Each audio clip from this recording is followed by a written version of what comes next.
Hello, I'm Janome maker Michael Burson. Welcome back to the Janome YouTube channel. Today I'm going to be taking you through how to create your very own yoga mat bag. So in addition to being a cosplayer and sewist, I'm also a certified yoga instructor. And so I've got a lot of yoga mats, and coming into class with a bag like this, where everything is nice and rolled up in its own case, is very helpful. I can just sling everything over my shoulder and my mat isn't rolling around in the back of my car, and I'm ready to go. So let's walk you through how to make it. Step one is going to be to take some measurements. Most yoga mats are a pretty standard size, but you'll want to get a more exact measure for your yoga mat. So measuring from top to bottom, this one is 24 inches. From 24, we're going to add 4 inches to that measurement so that we can have room for our seam allowance, giving us 28 inches. Also want to get the circumference of the bottom of the mat so that we can know how wide our rectangle for the bag needs to be. You'll want to roll your mat up the way that you would roll it up. This one's super tight because I tend to roll mine up pretty tight, but if you're more of a loosey-goosey roller, then just do it like that and give yourself enough room to have enough room for your mat to get in. So this is going to be 16 inches around. We're going to add 3 inches to that for our seam allowance. There's also going to be a circular bottom for this bag. I like to just go into my pantry and find a plate that is going to be a little bit wider than the bottom of the mat so that we've got seam allowance to work with down there. That way we don't have to worry too much about measurements, just use that plate as a measurement. We'll also be adding a pocket to the outside of the mat. You can use whatever size you like for this pocket. I like to use a 12x7 rectangle for holding water bottles or towels or whatever else you need. For the strap of the yoga mat bag, we will be using a rectangle that is 5 inches by 38 inches long. It needs to be longer than your mat so that it's got room to go over your shoulder. You'll also want a length of cord to be the drawstring of the bag. This one is a little over 2 feet long with taped off edges so that we don't have any frays coming out of the ends. You can use whatever fabric you like for this project. I'm using this printed cotton. Usually a duck fabric or something with a little more structure and sturdiness is going to be helpful. But now we will cut out the rectangles based on the measurements that we used from the yoga mat bag.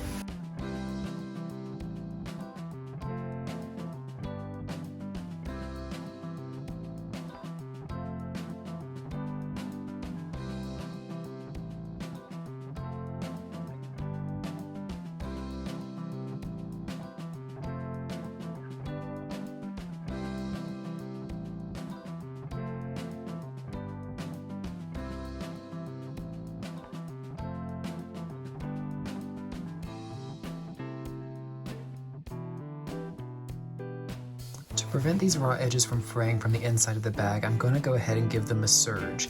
If you don't have a serger, you can check out one of my other videos on the Janome channel for how to finish your edges.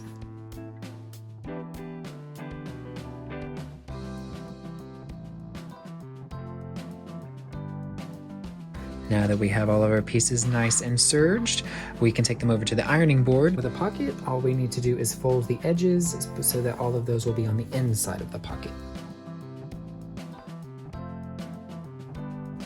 For the body of the bag, to create the channel for our cording, we will fold in each side just enough to cover up the serging, because this is going to be the hole, outside of the hole in the bag, doing a small press on each corner. Not along the whole edge, just maybe 2 or 3 inches from the top. And then going about an inch or so, doing one fold, keeping our edges on the inside of that tunnel.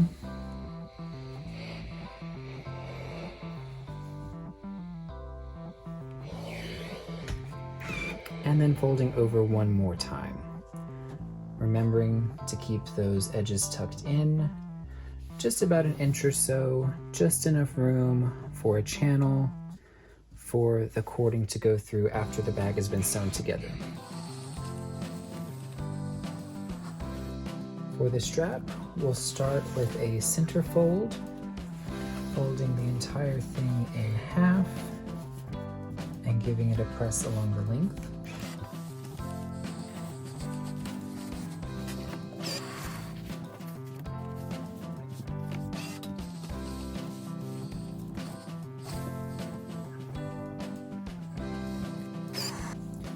And then taking each raw edge, we'll fold that towards the middle.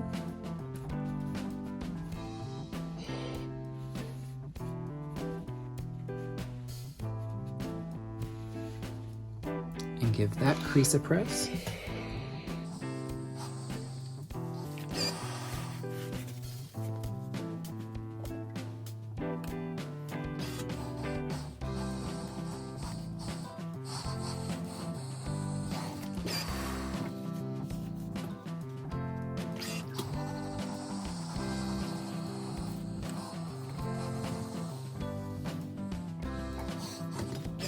And then folding it one more time. Basically the principle of making giant bias tape. Of course, you don't need to cut this on the bias if you don't want to. The strap is going to go over your shoulder, so it doesn't need to have much stretch and give. So I wouldn't recommend cutting this on the bias. But it's your yoga mat bag, and just like in your yoga practice, do what you want.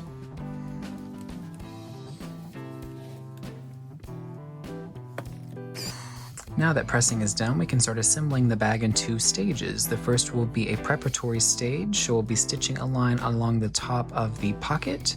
We'll be stitching the strap together so that it doesn't come open, and then we will be prepping the sides and top of our drawstring casing.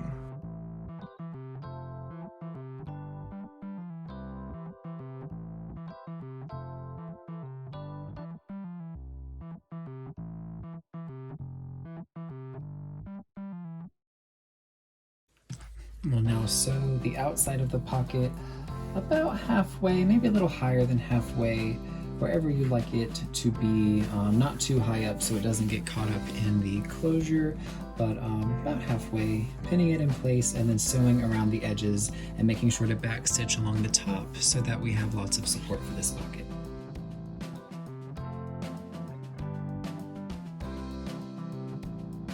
And there we have our pocket, all nice and secure on the outside, ready to go. Now the last step of prep we'll need to do will be in placing the strap. So here in my bag I have an example. So the bottom of the strap will need to be about 3 inches from the bottom of the bag, keeping that 1/2 inch seam allowance in mind there. So we'll measure that on this in a second. And then the top of the strap can go about just under your tubing casing. So again, that's about 3 inches or so. The top of it is about 1.5 inches from the top of the bag. So we'll secure that on one side, keeping the strap nice and secure on the inside, making sure that we don't sew over that at any point, and just stitch that down to secure it in place. With the straps, you'll want to be sure to sew within your seam allowance. So I'm using a 1/2 inch, so I'll be sewing inside of that and then back stitching several times along the top and bottom because you don't want this strap to pop out of your bag. Our final step will be to stitch the bag itself together. I'm using a 1/2 inch seam allowance along this edge, making sure that I don't get any extra part of the strap. Even sometimes I'll pin that strap in place just so that it doesn't get caught in this stitch. We're also making sure that we're leaving this opening for the tubing, so we won't be stitching all the way up. We'll be back stitching here to reinforce this entrance and then sewing down to the end of the tube, reinforcing down here. Once that is done, I'll sew in the bottom of the bag, so pinning and spinning that around in a circle, and the bag will be just about finished.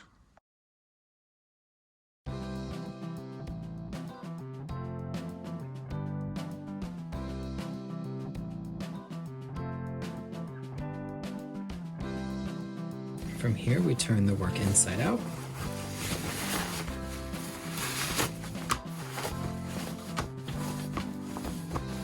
And voila, we have a lovely little yoga mat bag. Next, we'll take our cording with a great big safety pin along the top and thread the cord through our little tunnel here.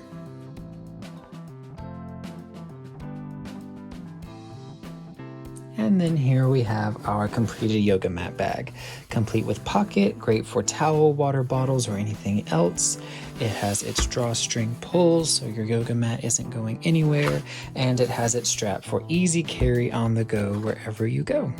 So thank you so much for joining me for another video. I hope you found it helpful and you can take your yoga mat bag with you to your next practice. If you've enjoyed this video, I hope you'll give it a like. If you'd like to see other content from Janome and the other Janome makers, give us a subscribe. And again, my name is Michael. I go by the Wizard Tailor on Instagram and TikTok. You can check out more of my content there. But thanks for watching, and we'll see you next time. Bye.